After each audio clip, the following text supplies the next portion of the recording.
பராபவ புத்தாண்டு ராசி பலன். மகர ராசிக்கு என்ன பலன்கள் அப்படின்றத பற்றி தான் இன்றைய நம்ம அறிவோம் ஆன்மீகம் சேனலில் பார்க்க போகிறோம். வாங்க பதிவுக்கு போகலாம்.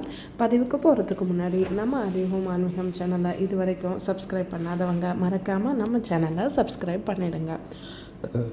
உத்திராடம் 2ஆம் பாதம் முதல் திருவோணம் அவிட்டம் 2ஆம் பாதம் வரை உள்ள நட்சத்திர நேயர்கள் தான் மகர ராசிக்கு உரியவங்க. பூர்வ புண்ணிய ஸ்தானத்தில் குரு பகவான் செஞ்சிருக்கிறதுனால குடும்பத்தில் சுப நிகழ்ச்சிகள் நிகழும். புகழ்பெற்ற திருத்தல தரிசனங்களுக்கு போயிட்டு வருவீங்க. தசாபுக்திகள் உங்களுக்கு சாதகமாக அமையப்பெற்று இருந்துச்சு அப்படின்னா கங்கையில் ஸ்தானம் செய்யறதுக்கான பாக்கியம் கூட ஒரு சிலருக்கு கிட்டும்.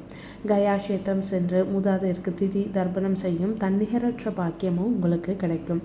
திருமணத்திற்கு காத்திருக்கக்கூடிய கன்னியருக்கு மனதிற்கு ஏற்ற மணாளன் அமைவாங்க. பல பெண்மணிகளுக்கு மனதிற்கு பிடித்த நிறுவனத்தில் வேலை கிடைக்கும். குடும்பத்தில் பண கஷ்டம் தீரும். உத்தியோகத்தை பொறுத்த வரைக்கும் வெளிநாட்டில் உள்ள பிரபல நிறுவனங்களில் பணி கிடைப்பதற்கான ஒரு நல்ல வாய்ப்பு உங்களுக்கு காத்துட்ருக்குது. குடும்பத்தில் பல பிரச்சனைகளுக்கு காரணமாக இருந்த பண பற்றாக்குறை நல்லபடி இனிமேட்டு தீர்ந்துடும். குடும்பத்தை விட்டு தற்காலிகமாக பிரிந்திருக்க வேண்டிய இருந்த சூழ்நிலை இப்போ எல்லாம் மாறி அனைவரும் ஒத்துமையோடு ஒன்றா இருக்கக்கூடிய தருணம் தான் இது. தொழில் வியாபாரத்தை பொறுத்த வரைக்கும் புதிய விற்பனை கிளைகள் திறப்பதற்கான சாத்தியக்கூறுகள் இருக்குது. நிதி நிறுவனங்களோட உதவியும் சலுகைகளும் உங்களுக்கு கை கொடுத்து உதவும். மாணவ மாணவிகளை பொறுத்த வரைக்கும் உயர்கல்விக்கு நிதியுதவி கிட்டும். வெளிநாடு சென்று விசேஷ மேல் படிப்பு பயில விருப்பம் இருக்கிறவங்க கண்டிப்பாக உங்களுக்கு இடம் கிடைக்கும். பெண்களை பொறுத்த வரைக்கும் அவங்களோட நலன்களை பாதுகாக்கிறதுல ரொம்பவே அனுகூலமான நேரம் அப்படின்னே சொல்லலாம். பலவிதமான நன்மைகள் பெண்மணிகளுக்கு வர்றதுக்கான காலகட்டம் இது அப்படின்னே சொல்லலாம்.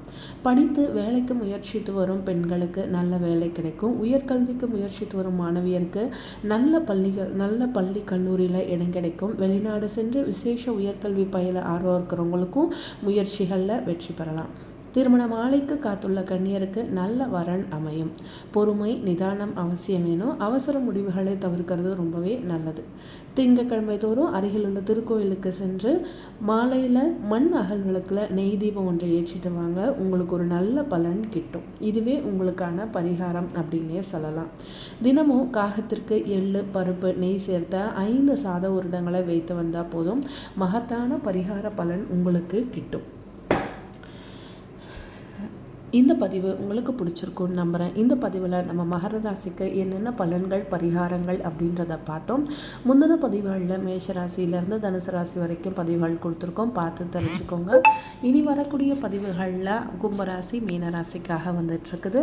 உங்களோட பலன்கள் என்ன பரிகாரங்கள் என்னன்னு பார்த்து அதுபடி நடந்துட்டு வாங்க. எல்லா வருடம் போல் இந்த வருடமும் உங்களுக்கு ஒரு நல்ல வருடமாக அமைய நம்ம அறிவோம் ஆன்மீகம் சேனல் சார்பாக வாழ்த்துகிறோம் வணங்குகிறோம். வாழ்க வளமுடன்.